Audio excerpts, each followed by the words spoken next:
Hey guys, I'm Blair, and today I wanted to share a very basic mute strat with you guys. My aim here is to help my people in copper, bronze, and silver just pick up some basic strats that they can use, here on Kafe and in other places. Once you get the basics of this, you should be able to apply it to a number of other sites. For instance, construction on Clubhouse or something like that. So basically, I'm just going to be putting my mute jammers in these positions. The idea of why I'm choosing mute for this strategy and not someone else is intel denial. So this is a pretty strong spot to hold, but I like it the most with mute because it's really difficult to kill someone if you don't know where they're at. You can't pin them down with intel. So I place my mute jammers like this. This sort of makes a little barrier here where drones can't get through. They can jump through it, but I mean, they gotta go through a line that you can shoot. Same thing over here. This mute jammer protects this door, and this mute jammer is mostly for hard breach denial. Now, we've got a new update coming up, Crystal Guard, and they're changing mute jammers. They're nerfing them a little bit, where now the radius is a sphere instead of a cylinder. I believe that's the mechanics of it. Basically, they won't cover the whole wall anymore. So, I used to place this mute jammer here, but with the new update, I'm pretty sure they would be able to breach here, even though I got a mute jammer. And once really any part of this wall breaks, this hold is completely compromised. I mean, you can like kind of contest them through there, but now they can see you like from window and from door. I don't know. It's just it gets really dangerous once this wall is done. So I'm moving the mute jammer up here.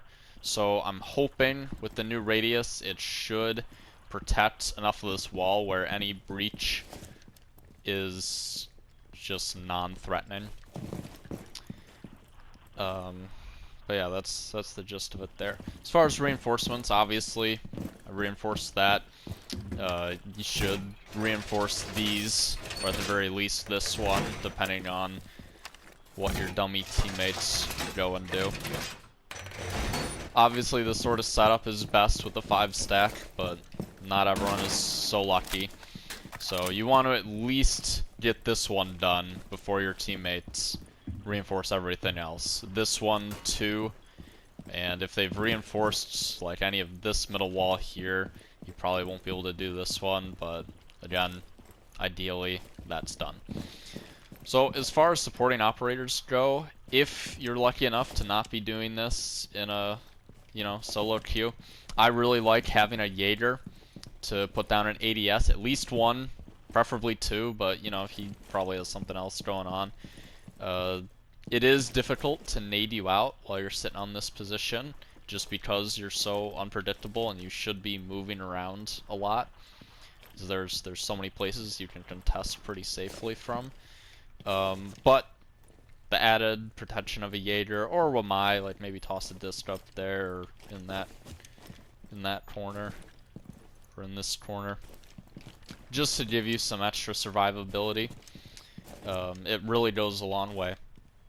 And I would like to really point out here, the point of this hold isn't to top frag. It's not to kill all 5 other players while they rush at you. It's to waste time. And, well, in the case of the Jaegers, waste utility. The more time and utility you waste, the better. Frankly, you're kind of on this hill to die.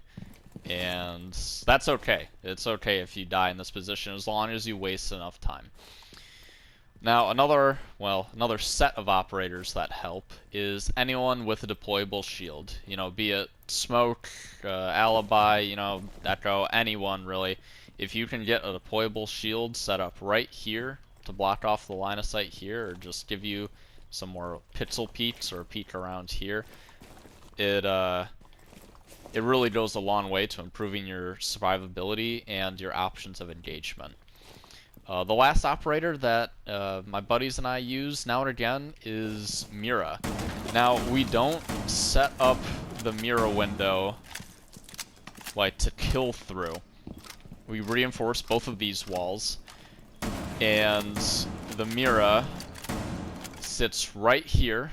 He reinforces this wall here too, and then puts the window right where I've broken it, and same here where I've broken it here.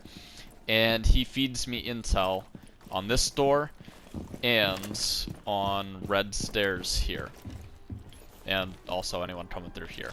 From this window you can also kind of see people coming through here, but you can definitely hear them and see if they're like tossing utility or whatever through there.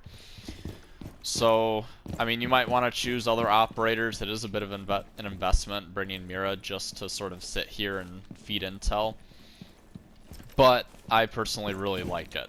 Because, for instance, if I'm trying to hold this side against someone who came through the window on the other side here, and my buddy Mira sees someone holding an angle here, and, you know, they're being a bronze or a silver or whatever, and they're just sitting holding an angle, not moving, he can ping them, say, hey, guy sitting right there. I can peek out, you know, take a shot at him. I personally really like it. Now, if no one's pushing over here, because it's bronze and silver and not everyone really knows how to attack, and he sees someone on red stairs or right in the doorway here to, is that joke check? He can call that out, and I can swing out and engage.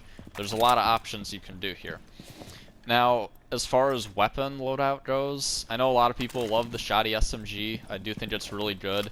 On this site, I actually prefer to bring the MP5K, just so I can engage at very long ranges.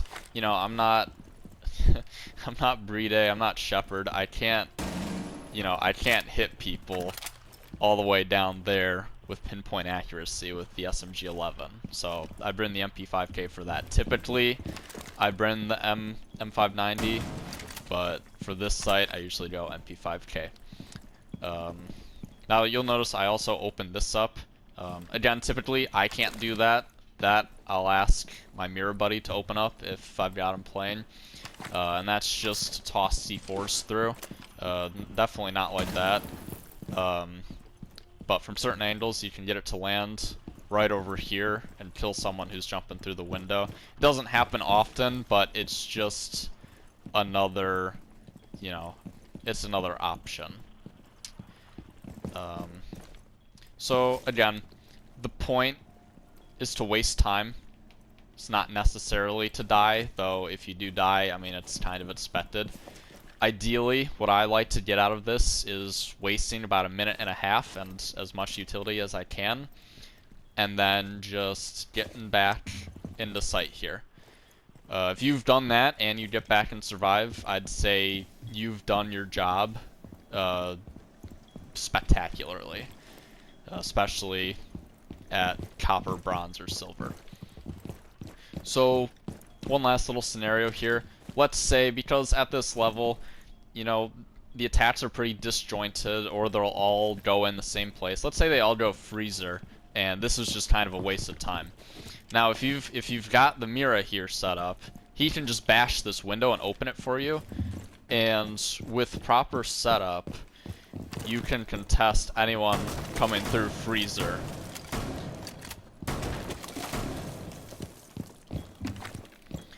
Which, again, with the MP5K is pretty strong. Most people, they're not going to be looking for someone all the way back in bakery, but as you can see here, you can contest right in here. Like if they drop hatch and try to run over to plant behind here, you can contest that. If they go for the default plant spot back behind B, right outside that door to freezer, you can contest it. And if my shotgun blasts were a little bit better, you can kind of contest onto that little area, but it's more difficult. Like if they run in and try to plant over here, you can't really do anything about it, but you know, as good as bakery is to hold, you can't really do everything.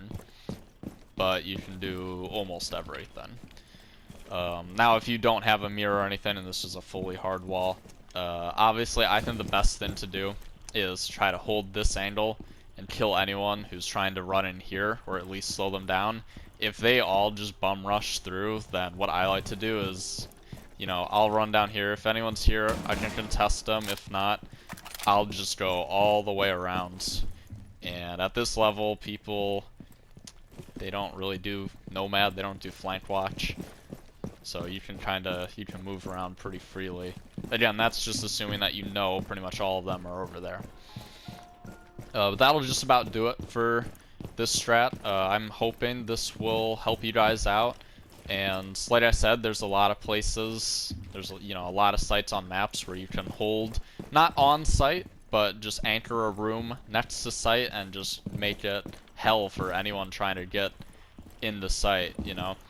What I see a lot of coppers and bronzes do is they'll just sit in sight and they'll just hold angles outwards while the enemy just, you know, has 3 minutes to set up their take, and that usually just comes down to gunfights. And yeah, there's no need for that. This is a time-based game, not a TDM game. So more time you waste, the better off you'll be, more often than not.